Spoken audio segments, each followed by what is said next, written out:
जो आपने कहा कि चौधरी देवीलाल की आइडियोलॉजी तितर बितर हो रही। आइडियोलॉजी तितर बितर नहीं होती। आइडियोलॉजी इज समथिंग जो आप फॉलो कर कर आगे बढ़ते हैं। और जहाँ चौधरी देवीलाल जी की आइडियोलॉजी कहती है कि अपने कार्यकर्ता अपने प्रदेश के हित के लिए आप आगे बढ़े, और चौधरी देवीलाल जी के जीवन काल में जितना भी संघर्ष रहा उनने कभी झंडे और डंडे की राजनीति नहीं करी। चाहे वो जनता पार्टी हो, जनता दल हो, लोक दल हो, दम कीपा हो, उसके बाद सजपा हो, अनेकों दल आए, मगर चौधरी देवीलाल जी ने कभी भी ये नहीं कहा कि मेरे को ये संगठन का लालच है या मेरे को ये नाम और सिंबल का लालच है। चौधरी देवीलाल तो जितनी बार भी सत्ता में आए एक नई पार्टी और नए नाम के साथ आए।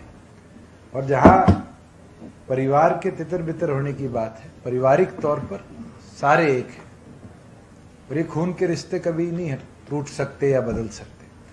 मगर जहां राजनीतिक फिलॉसफी की बात है या थॉट प्रोसेस की बात है, ना तो हमने इंडियन नेशनल लोकदल छोड़ी, हमें तो संगठन से बाहर का दरवाजा दिखाया गया, और इस सोच के साथ दिखाया गया कि शायद हम गिड़गिड़ाएंगे और वापिस आएंगे और हम पे दबाव बनाया जाएगा। मगर मैंने अपने जीवन काल में एक ही चीज सीखी है कि आपके पास एक क्राइसिस है, एक अपॉर्चुनिटी है, और चाइनीज में इन दोनों शब्दों का एक ही अर्थ है।